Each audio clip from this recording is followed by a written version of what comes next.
तर मंडळी, सध्या बाहेर छान पावसाळी वातावरण सुरू आहे आणि बऱ्याचदा आपल्या घरात एखादी भाजीसुद्धा शिल्लक नसते. मग अशा वेळेस चिखलात जाऊन भाजीपाला विकत आणणे हे कामसुद्धा बऱ्याचदा कंटाळवाणे वाटत असते. मग अशा वेळेस प्रत्येक गृहिणीला जवळचा असा वाटणारा पदार्थ म्हणजे खमंग झुणका भाकर. मग तोच झुणका आपण अस्सल सांगली पद्धतीने कसा बनवायचा याची रेसिपी आज आपण या व्हिडिओमध्ये पाहणार आहोत. चला तर पाहूया त्यासाठी काय काय साहित्य लागणार आहे. हे आहे बेसन. बेसन थोडे जास्तीचे हाताशी ठेवा, म्हणजे झुणका करताना आपल्याला कमी जास्त बेसन लागू शकतं. मी इथे एक मोठ्या आकाराचा कांदा बारीक चिरून घेतलेला आहे. या आहेत 5 तिखट हिरव्या मिरच्या, हळद, कोथिंबीर, 2 काड्या कढीपत्ता, थोडासा ओवा हा हातावर चोळून ठेवलेला आहे. हे आहे थोडेसे जिरे, 1 काडी लसूण आणि चवीपुरते मीठ. आपण इथे 2 चिमूट हिंग सुद्धा वापरणार आहोत. साहित्यामध्ये मी तुम्हाला हिंग दाखवायला विसरून गेलेली आहे, त्याबद्दल सॉरी. आता मी इथे कढईमध्ये 1.5 चमचा तेल घेतलेला आहे. तुम्ही झुणका करण्याकरता लोखंडाची कढई वापरली तरी चालेल.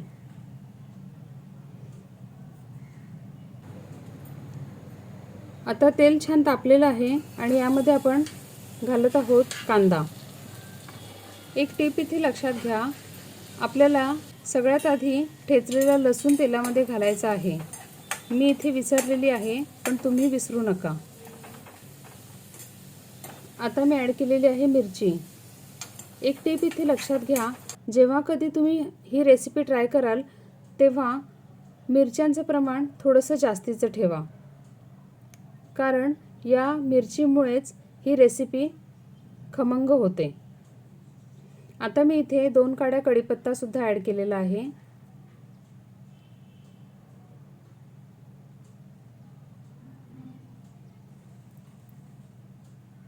हे आहे मीठ.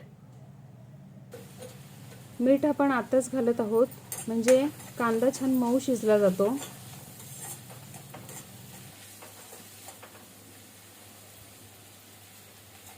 आता मी इथे ॲड केलेला आहे थोडासा ओवा आणि जिरे.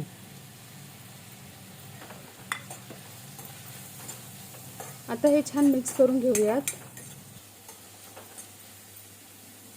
आता मी इथे ॲड केलेली आहे हळद. लक्षात ठेवा, तेल तापल्यानंतर सर्वात प्रथम आपल्याला ठेचलेला लसूण तेलामध्ये घालायचा आहे. मी इथे विसरलेली आहे, पण तुम्ही विसरू नका. कांदा इथे छान मऊ झालेला आहे. आता कांदा छान मऊ झाल्यानंतर आपण इथे पाणी घालत आहोत.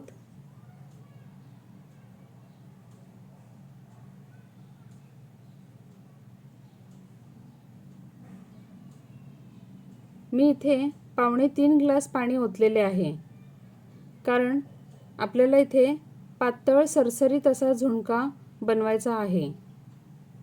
जर तुम्हाला हा झुणका थोडासा घट्टसर हवा असेल तर पाण्याचे प्रमाण तुम्ही इथे कमी करू शकता. आता या पाण्याला झाकण देऊन छान उकळी काढायची आहे. 3 मिनिटांनी छान उकळी आलेली आहे आणि आता गॅसची फ्लेम मी लोवर ठेवलेली आहे. आता आपल्याला पाण्यामध्ये झुणका वैरायचा आहे. त्याकरता एका हातामध्ये विस्कर ठेवायचे आहे, म्हणजेच रवी, आणि दुसऱ्या हातामध्ये बेसन घ्यायचे आहे. थोडे थोडे बेसन आपण या पाण्यामध्ये सोडायचे आहे आणि डाव्या हाताने कंटिन्यू आपल्याला विस्करने ते पीठ गुठळ्या मोडत तळापासून कंटिन्यू ढवळत राहायचे आहे. तळाशी लागणार नाही याची सुद्धा काळजी घ्यायची आहे. ज्यांना असा डायरेक्ट पद्धतीने झुणका वैरायचा येतो त्यांनी डायरेक्ट करा, आणि ज्या नवशिक्या मुली असतील ज्यांना असं डायरेक्ट करणं अवघड जात असेल पण त्यांच्या गुठळ्या राहत असतील तर त्यांनी कोमट पाण्यामध्ये आधीच बेसन पातळ असं एकसारखं सरसरीत मिक्स करून घ्या आणि नंतर ते पाणी ओतलत बेसनचं यामध्ये तरी चालेल.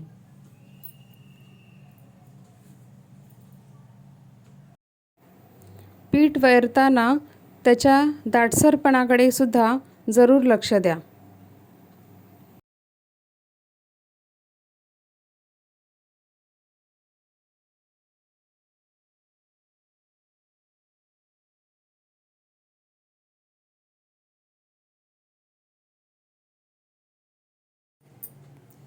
आता यावर झाकण देऊन 10 मिनिटे लो फ्लेमवर मी हा झुणका छान शिजवून घेणार आहे. झुणका शिजला की नाही हे ओळखण्याची एक पद्धत आहे. जेव्हा 10 मिनिटानंतर तुम्ही झाकण बाजूला करून पाहाल तेव्हा तुम्हाला त्या झुणक्यावरती एक प्रकारची चकाकी आणि तेलकटपणा आलेला दिसेल. असे दिसल्यानंतर समजून जा की झुणका छान शिजलेला आहे आणि तिथे गॅसची फ्लेम ऑफ करायची आहे. शेवटी बारीक चिरलेली कोथिंबीर आपल्याला त्यावर भुरभुरायची आहे. 2 चिमूट हिंग मी इथे आत्ता ॲड केलेला आहे, कारण सुरुवातीला फोडणीमध्ये हिंग घालायला मी विसरले होते, पण तुम्ही विसरू नका. तर अशा प्रकारे विना गुठळीचा असा हा खमंग झुणका, तोही सांगली स्टाईलमध्ये रेडी झालेला आहे. आता गॅसची फ्लेम ऑफ करून यावर भरपूर सारी बारीक चिरलेली कोथिंबीर ॲड करायला विसरू नका.